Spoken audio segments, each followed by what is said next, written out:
Vamos orar ao Senhor e vamos falar hoje sobre o Armagedon. Talvez você ouviu falar essa palavrinha aí, talvez assistiu até um filme chamado Armagedon. Mas hoje você vai entender o que é de fato esse Armagedon, o que é que significa essa batalha do Armagedon. Para aquele que observou, eu coloquei várias vezes, nos últimos 3 domingos, a palavra batalha do Armagedon. Eu coloquei batalha entre aspas. Se você for um bom observador, eu até falei, guarde isso, porque vai ser uma batalha e a coisa vai pegar, e você vai entender o porquê disso tudo. Então vamos orar ao Senhor, vamos pedir a orientação de Deus, para que Ele venha falar contigo nessa noite. Pai, obrigado, Senhor Jesus. Louvado seja o Teu maravilhoso nome. Sabemos que o Senhor se faz presente aqui no nosso meio. Nós não podemos vê-lo, Senhor. Também não podemos sentir, mas pela fé, nós cremos que estás aqui no nosso meio. O Senhor disse que estaria no nosso meio, sempre, até a consumação do século. É por isso que nós estamos aqui, prestando culto ao Senhor. Cada um de nós, com os corações voltados para o Senhor. Porque nós queremos louvar o Senhor e também aprender mais do Senhor através da Tua palavra. Sabemos que muitas pessoas ainda não conhecem ao Senhor. Também não é por força, nem por violência, e nem por qualquer pressão do homem que a pessoa venha aceitá-lo como Salvador. Mas confiamos e dependemos única e exclusivamente da ação miraculosa do Espírito Santo. Porque esse poder e essa responsabilidade foi dado ao Espírito Santo. O próprio Jesus disse que quando Ele fosse, o outro Consolador convenceria o homem do pecado, da justiça e do juízo. É por isso que nós te pedimos, ó Deus, em nome de Jesus, que o Teu Espírito Santo venha agir naquele coração que ainda não te conhece, para que possa sair daqui essa noite refrigerado, Senhor, e com a certeza da salvação, porque o Senhor está voltando para buscar o Teu povo, e isso pode acontecer a qualquer momento. Nós te pedimos tudo isso. Recebe os nossos louvores, adoração, porque nós queremos engrandecer o Teu santo nome. E oramos a Ti, ó Deus, no nome de Jesus. Amém e amém. Muito bem, irmãos. O Armagedon, o que é que significa isso? Nós passamos aqui ao longo dessas 3 semanas, pelo menos, falando sobre os juízos de Deus em forma de selos que foram abertos, 7 selos, em forma também de trombetas que foram tocadas. E na semana passada nós vimos que as 7 taças foram derramadas, as 7 taças da ira de Deus foram derramadas sobre a terra. Na visão de João, isso vai acontecer ainda. Então João teve toda a revelação do que iria acontecer, do que vai acontecer, e nós vimos que a coisa não vai ser brincadeira. Então Deus, Ele vai derramar o seu juízo. Deus vai punir toda criatura que não conhece e não tem como Senhor e Salvador de suas vidas. E vimos isso de maneira clara nas Escrituras. E depois que a ordem dos eventos, só para você que não acompanhou essa série de mensagens, a ordem dos eventos vai se dar da seguinte forma: nós estamos vivendo a dispensação da graça, a graça de Deus, ou a época da igreja. Jesus então vem, não numa aparição visível para todos, mas a Bíblia fala que Ele vem ao som da trombeta do arcanjo. Então nós nos encontraremos, aqueles que já receberam Jesus como Salvador, irão ao encontro do Senhor nos ares. Então vão se encontrar com o Senhor nos ares através do arrebatamento. Aqueles que morreram em Cristo, 1 Tessalonicenses falam, eles serão ressuscitados primeiro. Depois nós, os que ficarmos vivos, seremos arrebatados, retirados da terra para o encontro com o Senhor nos ares. Quando isso acontecer, então a terra vai passar por um período de grande tribulação. Foi aí que nós vimos. Os primeiros 3 anos e meio, o anticristo, com a sua astúcia, vai tentar convencer o povo de que a terra precisa passar por uma reestruturação. E as pessoas vão ser controladas. E a Bíblia chama esse controle e apresenta a forma desse controle como uma marca que vai ser implantada na mão direita ou na testa das pessoas. A princípio vai ser uma coisa opcional. Mas quando entramos de fato na segunda metade da grande tribulação, a Bíblia nos mostra que fez com que a todos, grandes e pequenos, ricos e pobres, livres e escravos, fosse implantada a marca. Porque se essa marca não fosse implantada, se não for implantada, eles não poderão comercializar, nem comprar e nem vender. Só que a Bíblia também demonstrou de maneira clara que aqueles que aceitarem essa marca, neste período de grande tribulação, estão assinando a sua sentença de separação eterna, separação do seu Criador, do Deus Todo-Poderoso. Então nós vimos alguns acontecimentos, os juízos de Deus derramados, 7 selos abertos, 7 trombetas tocadas, 7 taças da ira de Deus derramadas sobre a terra. Então vamos para o evento que vai culminar na batalha do Armagedon. Mas eu quero lembrar algumas coisas aqui para os irmãos, porque os discípulos se encontraram com Jesus e Jesus falou que o dia estava próximo da sua vinda. Então no Monte das Oliveiras, Mateus capítulo 24, versículo 3, achava-se Jesus assentado quando se aproximaram dele os discípulos. Em particular lhe pediram: dize-nos, quando sucederão estas coisas e que sinal haverá da tua vinda e da consumação do século? Mateus 24, 29 e 30, Jesus diz que logo em seguida a tribulação daqueles dias, o sol escurecerá, a lua não dará a sua claridade, as estrelas cairão do firmamento e os poderes do céu serão abalados. Então aparecerá no céu o sinal do Filho do Homem.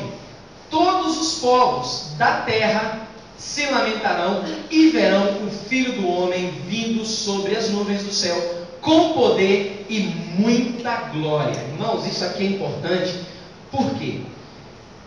Por que hoje muitos judeus não acreditam que Jesus é o Filho de Deus, é o Messias prometido, é o Salvador do mundo? Por que eles não acreditam nisso? Porque os judeus tinham a ideia, e pelo fato de estarem tão envolvidos com as coisas seculares, ou tão envolvidos com a tradição de homens, eles não atentaram quando a Bíblia disse que o Filho de Deus viria para a terra como cordeiro, que o Filho de Deus viria para morrer numa cruz. Eles não atentaram para o livro de Isaías na sua essência. Então o que foi que aconteceu? Os judeus criaram uma expectativa muito grande a respeito de Jesus, como sendo o Rei Todo-Poderoso, com o cetro na mão, com uma capa de rei e com uma coroa, que viria para libertar o povo judeu, assim como Deus tinha falado. Então, quando eles olham para Jesus, eles não querem entender isso. Eles veem Jesus, alguns judeus, claro, não todos, mas aqueles que não aceitaram, como João diz, veio para o que era seu, mas os seus não o receberam. Então, quando esses que não receberam olham para Jesus, eles dizem: mas este é o Messias prometido?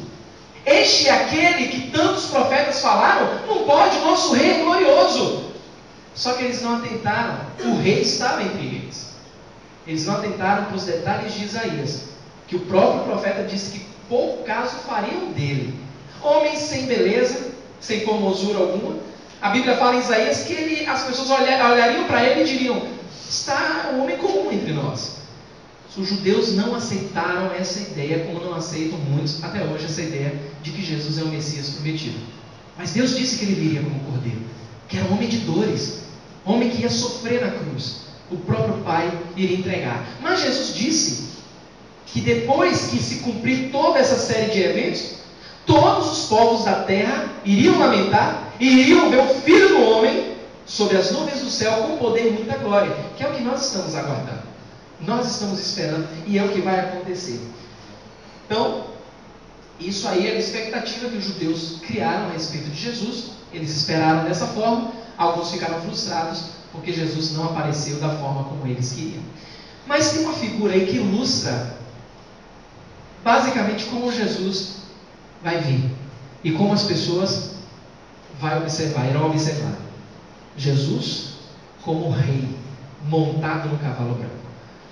Lembra que quando o primeiro selo foi aberto e começou a descrição dos 4 cavaleiros do Apocalipse, o primeiro cavalo, com cavalo branco, disse que o seu cavaleiro tinha uma balança na mão.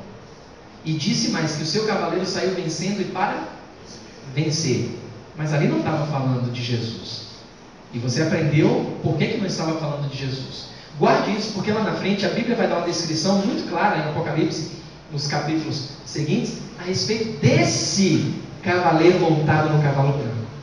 E uma descrição tremenda, tem várias figuras que devem chamar a nossa atenção, tem muito significado cada etapa das figuras que serão apresentadas. Então, essa será basicamente a visão que as pessoas terão de Jesus. Então, tem aí também uma figura, não está muito claro, muito difícil encontrar figuras relacionadas ao Apocalipse. Então, você pode ver aí que mais uma figura do cavaleiro montado num cavalo branco, como um rei mesmo. E perceba que tem um exército de cavalos brancos também, e um exército de pessoas seguindo a Jesus.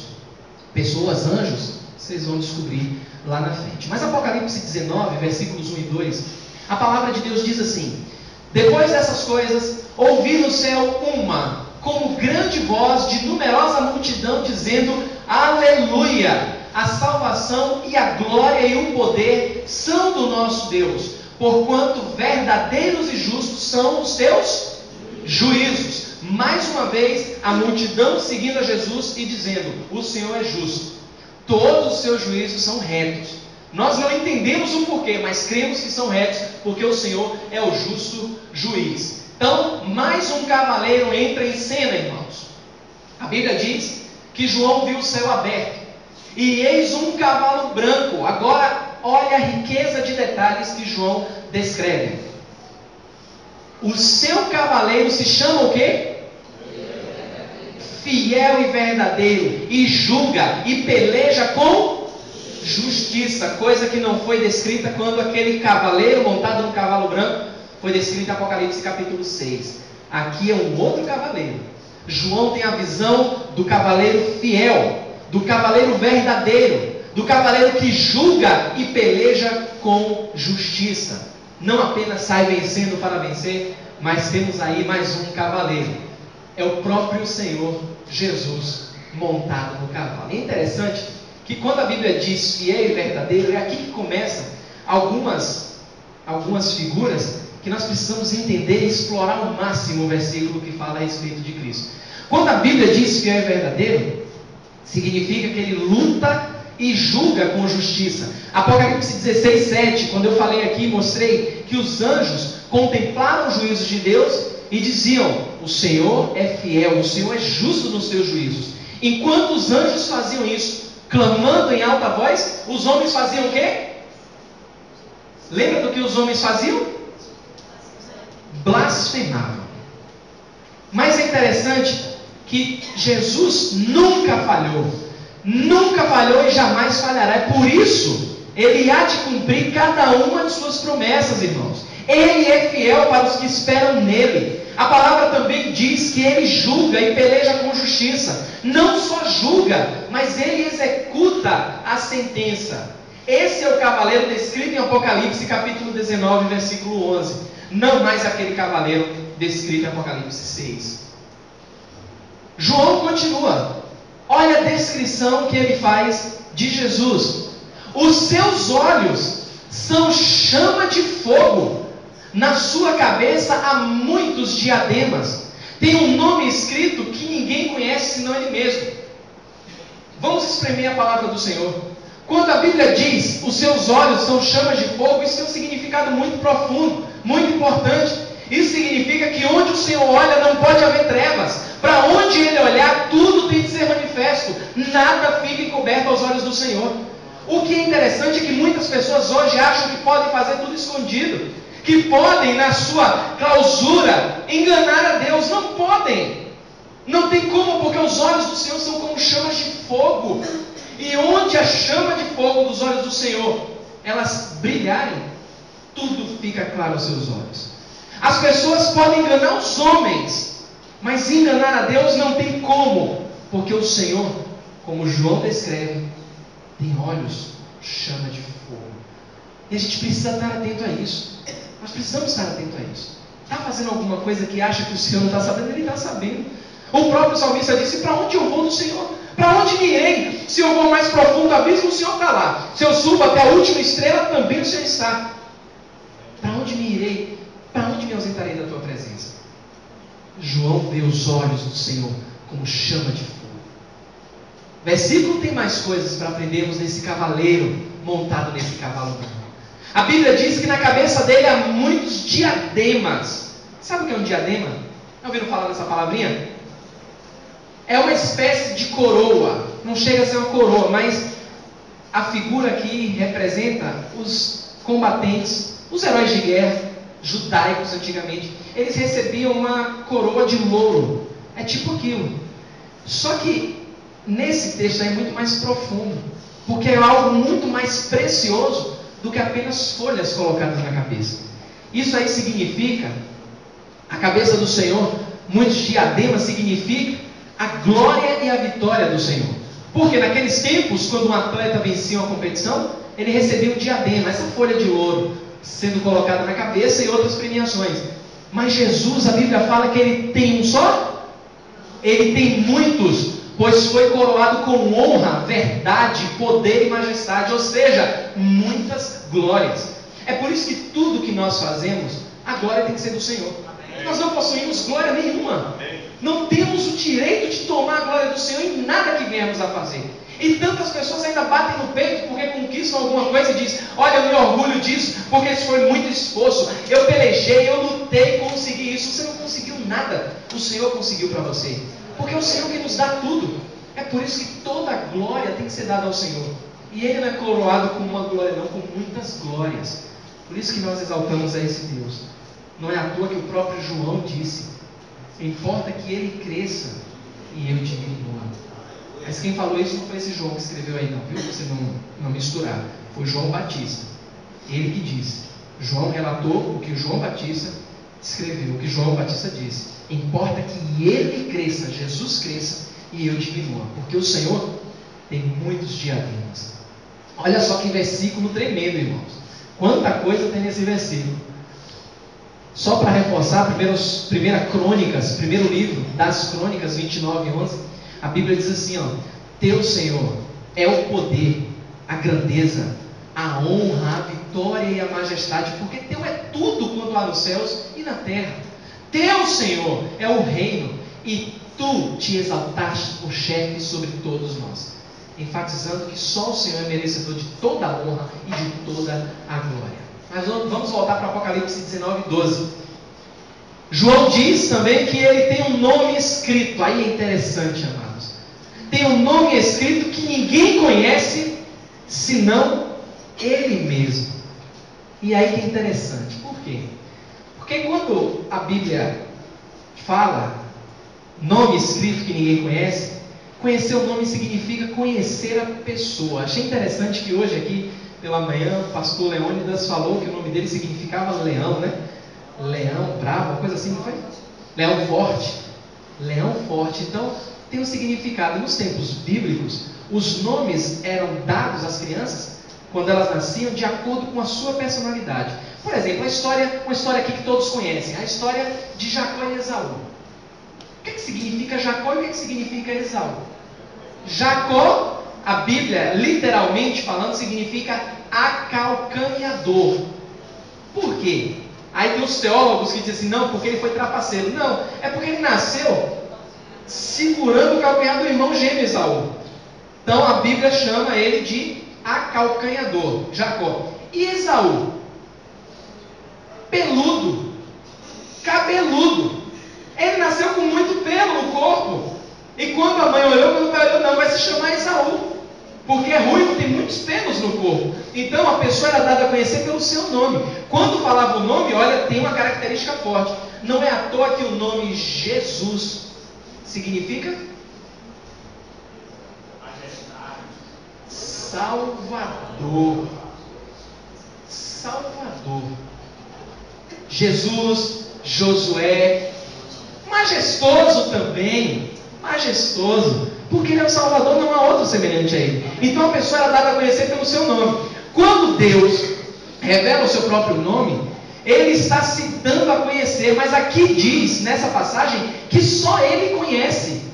Só ele conhece. Então tem alguma coisa aí, é Jesus, não é Jesus? Só ele conhece. O que significa isso, irmãos? A pergunta desafiadora, e nenhum versículo está aí por acaso, é desafiadora para nós e para você. O quanto você conhece do Senhor, ou o quanto você conhece da pessoa de Deus. Muitas pessoas já ouviram falar de Deus. Pessoas que estão aqui hoje acham, algumas podem achar que conhecem a Deus, mas talvez só ouviram falar de Deus através das pregações, através das escrituras, mas não conhecem a Deus. Aí fica a pergunta: você conhece a Deus? O que significa isso? Separei alguns dos vários nomes de Deus que ele revelou ao longo da história, porque cada nome de Deus é providencial. Olha que interessante, alguns dos nomes de Deus. Jeová Jireh. O que significa Jeová Jireh? Tem uma música aí como pesca. Jireh, o Deus da minha provisão. Jeová Jireh significa o Senhor proverá. Você conhece o Deus de toda provisão? Ou você só conhece a Deus quando Ele provê algo que você quer? Porque é muito fácil conhecer o Deus de toda provisão quando Ele nos dá tudo aquilo que nós queremos. E quando o Deus de toda provisão não nos dá aquilo que eu quero, mas nos dá aquilo que eu preciso. Você quer uma coisa? Nem todos que estão aqui têm tudo aquilo que querem. Eu não tenho tudo aquilo que quero, mas eu tenho tudo aquilo que preciso. E você tem tudo aquilo que você precisa. Isso não anula Deus de toda provisão. Você conhece esse Deus? Deus de toda provisão? Jeová Rafá. Jeová Rafá, meu Senhor. Faz o quê? Cura toda dor. Algumas pessoas acham que a dor é só dor física, mas tem tantos cristãos que não conhecem o Deus que cura. Jeová Rafá, Deus que cura. Tem tantas pessoas que estão com dores emocionais e Deus pode curar a sua dor emocional. É o Deus de toda provisão. É o Deus que cura. Você tem que buscar esse Deus. Você tem que esperar nesse Senhor. Jeová Shalom. Esse é muito fácil. Senhor é a nossa paz. Quantos cristãos estão dizendo: eu não tenho tido paz na minha vida? Como não? Jesus nos deu a paz. Aliás, Jesus deixou e nos deu. Como é que tem cristãos dizendo que não tem paz? Tem alguma coisa errada. Não é com o Jeová Shalom, não. Tem um versículo que eu gosto muito nas Escrituras, que está lá no Salmo 119. Muita paz tem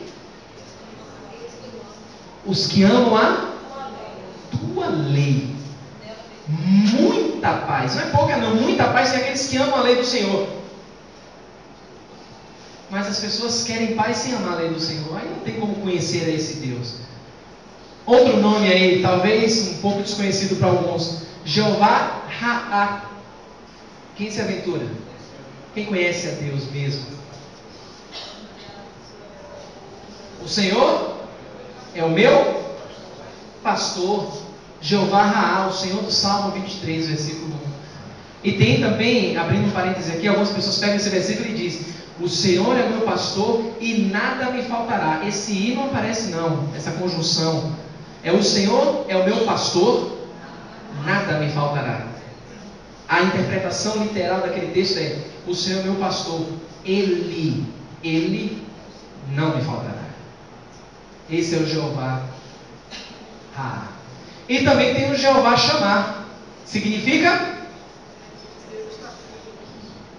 o Senhor está aqui. Deus está aqui. Você não está sentindo. Não está sentindo, não está vendo a presença de Deus. Mas Ele está aqui. Ele garantiu isso. Ele está aqui no nosso meio. Estamos reverenciando o nome do Todo-Poderoso, que se faz presente de uma forma especial aqui no nosso meio. Então são alguns nomes providenciais de Deus. Quantos desses nomes você tem de fato experimentado? Porque o cavaleiro se apresenta com um nome que só ele conhece, mas é de uma forma desafiadora para saber se você conhece de fato aquele cavaleiro. Quantos desses nomes você tem experimentado? Porque a Bíblia fala que só tem a vida eterna aqueles que conhecem a Jesus, não aqueles que ouviram falar dele. Esse versículo de João capítulo 17, versículo 3, a Bíblia fala que a vida eterna é esta: que te conheçam a ti, o único Deus verdadeiro, e a Jesus Cristo a quem enviaste. Recentemente nós tivemos aqui uma campa dentro jovem, foi uma bênção para a glória do Senhor, foi muito bom. Os jovens já queriam acampar dentro todo mês. Se a gente não segurar, todo mês tinha acampar dentro aqui. Mas foi uma bênção do Senhor. O foco foi unidade, santidade e intimidade. Foi muito bom. Muito bom. E um dos versículos abordados foi justamente esse. Porque tem muitas pessoas que dizem conhecer a Deus, mas já ouviram falar de Deus. Conhecer nesse versículo aqui significa relacionamento íntimo com Deus, relacionamento íntimo e profundo com o nosso Pai. Chega a se aproximar do relacionamento íntimo que o marido tem com sua esposa. Por incrível que pareça, aqui é relacionamento íntimo. A Bíblia diz que a vida eterna é essa, que conheçam a Ti, que tenham intimidade com Deus. Mas vamos voltar lá para Apocalipse 19, versículo 13. A Bíblia fala, o próprio João, nessa visão que ele tem desse cavaleiro, diz que ele está vestido com um manto tinto de sangue. É por isso que a figura ali, ela traz esse manto aqui na cor vermelho sangue. Por quê? O que significa isso? Manto tinto de sangue, símbolo da aliança que Deus firmou contigo, meu amado e minha amada. Porque Jesus está voltando para tomar posse definitiva de todos aqueles que Ele comprou com seu sangue. Não foi com ouro nem com prata que Ele te comprou, mas foi com o sangue dEle que você foi comprado. A Bíblia fala que nós não pertencemos mais a nós mesmos. E tem pessoas que dizem que conhecem a Deus e querem viver de qualquer forma. O corpo que hoje você habita não é seu. A Bíblia diz lá em Coríntios, capítulo 6, versículo 20: porque fostes comprados por preço, agora pois glorificai a Deus no vosso corpo, o qual Ele fez o quê? Comprou com seu próprio sangue. Você foi comprado, meu amado e minha amada, você que entregou a vida a Jesus. O simbolismo do sangue tem essa força. Ele te comprou, você foi comprado com precioso sangue. Aí tem uma linha pequena, uma linha denominacional, que não enfatiza muito a necessidade de se falar no sangue de Jesus, porque isso afasta. Mas lembra que em João capítulo 6, muitos dos discípulos que ouviram Jesus falar, que só teriam parte com Ele, aquele que comesse o seu corpo e bebesse o seu sangue, a Bíblia fala o quê? Que muitos dos seus discípulos já não mais o seguiam, não mais andavam com Ele. E Jesus então diz assim: vocês vão para onde? Os que ficaram. Então Pedro se levanta e diz: para onde nós vamos, Senhor? Só o Senhor tem palavras de vida eterna. Negligenciando o simbolismo do sangue. Todo sangue tem uma força muito grande, irmãos, para as nossas vidas, nós que conhecemos a Deus. E ele diz mais: e o seu nome se chama o quê? Verbo de Deus. Mas aqui fica uma aparente confusão. Como é que no versículo anterior ele disse que só ele sabia e agora está dizendo o nome? É justamente para estimular você que diz conhecer a Deus, buscá-lo e conhecer mais e mais ao Senhor. É o próprio Jesus. O seu nome se chama Verbo de Deus. Lembra que João capítulo 1, versículo 1 diz que no princípio era o quê? O Verbo. Outras traduções trazem assim: no princípio era a palavra. O que significa isso? Isso tem uma força muito grande para nós. Nome, Verbo de Deus, verbo significa palavra. Palavra é explicação de algo. Sendo o Verbo de Deus, Jesus é a explicação clara e a expressão exata de Deus. Pastor, por que na Igreja Batista Esperança se dá muito glória a Deus em nome de Jesus? Só se fala em Jesus. Por que só se fala em Jesus? Porque Jesus é a expressão exata do Todo-Poderoso. A Bíblia diz que ninguém jamais viu a Deus. Ninguém pode ver a Deus e viver. Mas Jesus é a expressão exata. E tem um parêntese aqui também muito importante. Em João capítulo 14, versículo 6. Um texto bastante conhecido, que Jesus disse: eu sou o caminho, eu sou a verdade, eu sou a vida. E ele disse: mas ninguém vem ao Pai senão por mim. Isso Jesus estava explicando e tirando uma dúvida que um dos discípulos perguntou para ele: Senhor, mostra-nos o Pai e isso nos basta. E Jesus faz um trocadilho, Jesus na sua forma de evangelizar. Então ele diz para Filipe, é o nome do discípulo: Filipe, eu tenho estado há tanto tempo convosco e você vem para mim me perguntar: mostra-nos o Pai?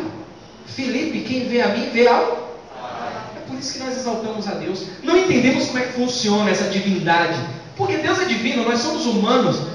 Deus é Pai, Filho e Espírito Santo. Mas a Bíblia fala que Jesus é a representação exata, o verbo, a palavra, é a explicação clara de quem é Deus. Aquilo que os meus olhos não podiam contemplar, eles vão ver a Jesus, que é a expressão exata do nosso Criador. Hebreus 1, de 1 a 3. Havendo Deus outrora falado muitas vezes e de muitas maneiras aos pais pelos profetas, nesses últimos dias, nos falou por quem? Pelo Filho, a quem constituiu o herdeiro de todas as coisas, pelo qual também fez o universo. Ele, o Filho, é o resplendor da glória e a expressão exata do seu ser. Se quiser conhecer a Deus, tem que conhecer a Jesus. Não existe conhecer a Deus fora de Jesus. Irmão Renato foi evangelizado essa semana. Foi evangelizado por um grupo que não reconhece o senhorio de Jesus. Tentou evangelizar o nosso irmão Renato. Mas o irmão Renato conhece Jesus através das Escrituras. E evangelizou, acabou evangelizando a pessoa. A pessoa foi lá para evangelizar e ele evangelizou a pessoa. Porque ele conhece a Deus na pessoa de Jesus, que é como a Bíblia apresenta. E precisamos conhecer mais ao Senhor, porque nós vamos vê-lo montado naquele cavalo, irmãos. Imagine a cena, vai ser muito glorioso esse grande dia. No dia em que Jesus veio, ele se mostrou completamente. Mas será que Jesus vem sozinho para essa batalha? E talvez você esteja se perguntando, cadê a batalha? Vamos entender essa batalha aí, porque Jesus, ele precisa de reforço de peso. Afinal de contas, é uma batalha. A Bíblia fala em Apocalipse 19:14, e seguiam-no os exércitos que há no céu, montando cavalos brancos com vestiduras de linho finíssimo, branco e puro.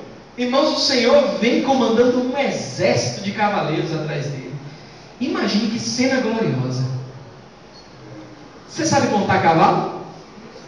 Quem sabe montar cavalo? Levante a mão aí. Quem sabe montar mesmo. Não é só montar e ficar parado não, pelo amor de Deus, viu? É montar e tirar o cavalo do lugar. Porque eu sei montar também, não sei tirar do lugar. Poucas pessoas. Quem não sabe, de coração, levante a mão aí. Quem não sabe montar? Quem já tentou montar? Aconteceu o que com você? Coisa foi feia, né? Graças a Deus, quando eu tentei montar, na verdade não foi nem num cavalo, foi num jegue mesmo. Foi montar no jegue. Eu tenho um tio, esposo da minha tia, lá em casa do tio, ele tinha um jegue. Tinha um jegue, um burro, não sei como é que era um jeguinho. Ali tinha até o nome, Sérgio Malandro. Né? Sérgio Malandro. Minha mãe está ali, minha irmã não me deixa não. Sérgio Malandro era o nome do jegue. Mas eu inventei de montar naquele jegue manso. E eu batia nele, eu fazia. Ele não saía do lugar, eu dava porrada e o bicho não saía do lugar. E eu pegava as rédeas, né? E fazia assim, ele não saía do lugar. Eu, ai, Dene, vou descer daqui, não tenho jeito para isso não. Ele montou e fez. E o bicho foi disparado. Eu falei, não nasci para isso, não tem jeito. Queria, mas. É sensor de voz, pastor. Sensor de voz, eles vêm equipados com isso, né? Não reconheceu a minha voz.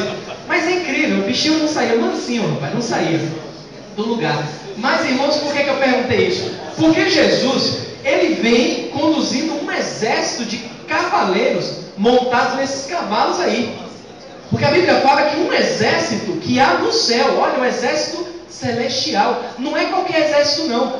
Você que assiste filmes aí e vê pessoas montando em cavalos numa batalha, aqui o tipo do exército que fala é o exército da onde? Do céu. Mas isso que é o mais interessante. Pelejarão contra eles, contra o Cordeiro, e o Cordeiro fará o quê? Os vencerá, pois é o Senhor dos senhores, Rei dos reis. Quem é que mais vai vencer aí? Vencerão também os chamados o quê? Sabe quem vai estar montado nos cavalos? Sabe montar cavalo? Trate de aprender, viu? Porque vai acompanhar o Senhor nessa batalha. Você e eu montado nesses cavalos. Mas antes que alguém apareça e diga, mas pastor, a Bíblia não está dizendo ali. Está dizendo que é o exército que há no céu. Lembra que toda a grande tribulação vai acontecer. A igreja vai estar onde? No céu. Mas se isso não te convenceu, deixa a Bíblia te convencer. Apocalipse 19, 7 e 8 diz assim, ó. Alegremos-nos, exultemos e demos-lhe a glória, porque são chegadas as bodas do Cordeiro, cuja esposa a si mesma já se ataviou, pois lhe foi dado vestir-se de linho finíssimo, resplandecente e puro, porque o linho finíssimo são o quê? De quem? Dos anjos? Dos santos, daqueles que foram comprados, daqueles que foram separados por Deus. Eu e você, amado e amada irmã que está aqui nessa noite, que conhece a Jesus, que entregou a vida a Ele, independente da sua idade, nós estaremos montados nesse cavalo, seguindo ao Senhor, e veremos a batalha. E talvez você diga, Cadê essa batalha que eu não estou vendo? Tem mais coisa aí. Nessa batalha, Deus tem uma arma tremenda e poderosa que vai ser usada. E talvez você já desconfie que arma é essa. Desconfia? Ah, pastor, na sua igreja eu não gosto muito porque ela é Bíblia para lá, Bíblia para cá, é muito versículo, porque é a arma do crente. E é a arma que o Senhor Jesus vai utilizar nessa batalha. Por que eu estou usando sempre batalha entre aspas? Olha aí, Apocalipse 19:15. Sai da sua boca uma espada afiada, para com ela ferir as nações, e ele mesmo as regerá com cetro de ferro, o que os judeus tanto esperavam. Olha só que glória! E pessoalmente ele vai pisar o lagar do vinho do furor da ira do Deus Todo-Poderoso. Olha aí Hebreus 4:12 e Efésios 6:17. Porque a palavra de Deus é o quê? E mais cortante do que qualquer espada de 2 gumes, pois a espada do Espírito é o quê? A arma que o Senhor vai usar é a palavra que vai sair da sua boca. Por isso que o Senhor não tem adversário. Por isso que você, irmãos, o adversário que nós temos é o diabo. Deus não tem adversário nenhum.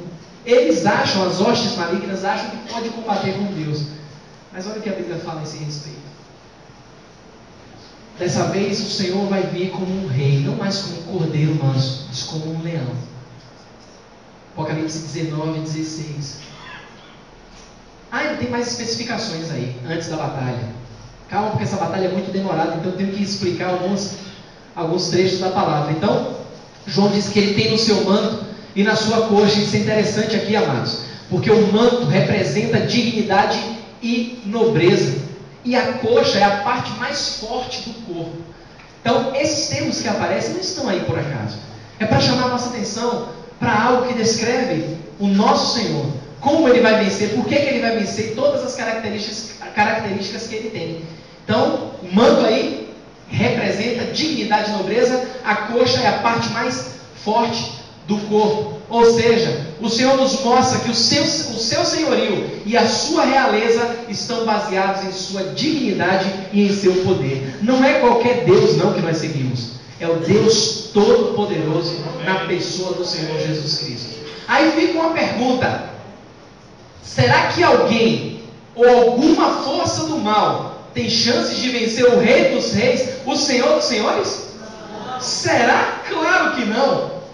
Vamos para a batalha então, porque eles acham e eles vão achar no dia da batalha que poderão vencer a Deus. Mas olha o que a palavra do Senhor diz em Apocalipse 19, versículo 19. E vi a besta e os reis da terra com seus exércitos, congregados para pelejarem contra aquele que estava montado no cavalo. E contra quem? Contra nós. Diga, contra nós. Nós é que vamos atrás do Senhor. O Senhor rejeita, nós vamos. Vamos lutar? Vamos ver se vamos lutar. Olha o que a Bíblia diz no versículo 20. Mas a besta foi aprisionada, e com ela o falso profeta, que com os sinais feitos diante dela, seduziu aqueles que receberam a marca da besta. Isso é lamentável. E eram os adoradores da sua imagem. Os dois foram lançados vivos dentro do lago de fogo que arde com enxofre. Eu não vejo o sinal de uma batalha. Eu vejo o Senhor reinando, imperando e vencendo. Tem mais. Os restantes foram mortos com o quê? Olha aí, a espada que saía daquele que estava montado no cavalo, e todas as aves se fartaram das suas carnes. Como foram 3 domingos de pura carnificina do juízo do Senhor, eu poupei esse domingo de trazer algumas imagens disso aí. Porque a Bíblia fala nos Salmos, se eu não estou enganado, no Salmo 109 ou Salmo 110, uma alusão ao Apocalipse, que vai ser tanto sangue, mas tanto sangue, que tem uma interpretação que traz que o sangue vai vir até o joelho, no campo que foi destinado à batalha. O tanto de pessoas que vão morrer. Quando foi lido aqui que ele vem pisar o lagar do vinho do furor da sua ira, sabe o que é um lagar? Algumas pessoas sabem, outras não. Deixa eu explicar. O lagar é tipo um tanque. Um tanque de mais ou menos, só para você ter uma visualização, de 5.000 litros, dessa altura aqui, onde se colocava as uvas, todos os cachos de uvas ali dentro. E como era que se fazia o vinho? Pisando. A ideia da quantidade que tem num lagar de pelo menos 5.000 litros, quando depois das uvas todas pisadas, é o que a Bíblia fala que vai acontecer quando o Senhor pisar todos eles. Vai ser muito sangue e as aves vão se fartar de tudo isso. Mas eu poupei as imagens porque teve muitas imagens fortes aí, e como nós estamos falando dessa batalha, então é a glória toda que nós veremos nesse grande dia. Só, irmãos, que para que a terra fique limpa e o reino estabelecido, falta alguém receber um tratamento. Lembra que a besta e o falso profeta foram lançados vivos, mas falta alguém. Quem é? A Bíblia fala nos versículos 1 e 3 do capítulo 20, de 1 a 3. Então vi descer do céu um anjo, tinha na mão a chave do abismo e uma grande corrente. Ele segurou o dragão, a antiga serpente que é o diabo, Satanás, e o prendeu por 1000 anos. Lançou-o no abismo, fechou e o pôs selo sobre ele, para que não mais enganasse as nações até se completarem os 1000 anos. Depois disso, é necessário que ele seja solto por pouco tempo. É aí que nós vamos entrar, se Deus quiser, na semana que vem, no reino milenar. O reino prometido, que algumas pessoas eu não entendo como é que acham que estão vivendo o reino de Deus aqui na terra. A terra precisa passar por esse processo de limpeza, para que Deus venha reinar na terra. Aqueles que foram salvos no período da igreja, os cristãos que receberam Jesus nessa dispensação, nesse período, nós vamos voltar com o Senhor para reinar com Ele durante 1000 anos. Nós vamos reinar sobre quem? Sobre aquelas pessoas que serão salvas na grande tribulação. Aquelas pessoas que conseguirem, que Deus vai preservar para adentrarem, saírem do período de grande tribulação, adentrarem no milênio. Nós vamos reinar sobre essas pessoas. E isso é importante, irmãos, porque as pessoas que não conhecem Jesus vão ser lançadas no lago de fogo, Satanás amarrado. A terra vai passar por um período tremendo de bonança. Eu falei do grupo aqui, do grupo que evangelizou o Renato, e esse grupo ele distribui folhetos, e eu preciso falar isso para vocês. Nesses folhetos, essas pessoas que batem na sua porta, eles distribuem os folhetos onde tem crianças alisando leões, onde tem pessoas bonitas carregando bebês, um campo verdejante. Vocês já viram isso? Isso aí vai acontecer, só que eles não associam com o reino milenar. Eles pegam a passagem de Isaías de maneira isolada e dizem que aquilo ali é o paraíso de Deus na terra. É verdade, a terra no período do reino milenar vai se tornar como o Éden, no seu estágio antes do pecado. E aí eu desafio você a estar aqui no domingo que vem para entender como é que vai funcionar esse reino glorioso que a Bíblia fala e prometeu ao longo dos tempos.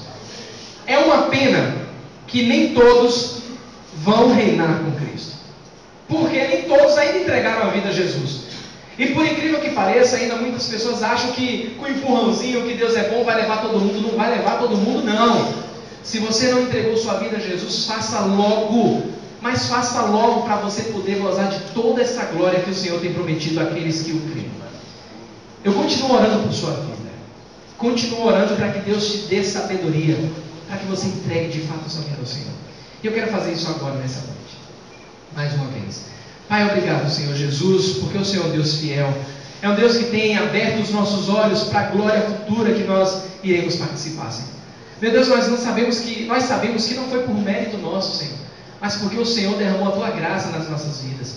É o Teu favor imerecido, onde o Senhor olha para pecadores e derrama a Tua graça e chama esses pecadores que recebem ao Senhor como os Teus filhos. Obrigado porque nós não somos merecedores, Senhor, de tudo isso. Mas muito obrigado, porque nós nos regozijamos, porque esse dia, esse santo dia se aproxima. E nós veremos ao Senhor como o Senhor é. Tem misericórdia daqueles que ainda não fizeram essa entrega, Senhor, que possam entregar a Jesus o mais rápido às suas vidas. Nós sabemos que o Senhor é um Deus fiel, maravilhoso, sabe de todos os tempos, de todas as eras. Por isso, se tem alguém nessa noite, Senhor, que ainda não fez essa confissão, que possa fazer o mais rápido possível. Ao término dessa série, Senhor, nós com certeza teremos muitos testemunhos de pessoas que não conheciam ao Senhor, mas que foram tocadas por Tua palavra. Porque o Senhor vai cumprir tudo aquilo que o Senhor promete. O Senhor não pode mentir. Meu Deus, muito obrigado, Senhor. Muito obrigado por este alimento. Muito obrigado por nos esclarecer de maneira tão clara, Senhor. Nós confiamos no Senhor. Dependemos muito mais do Senhor. Por isso é que nós entregamos as nossas vidas a Ti. E nós oramos em nome de Jesus.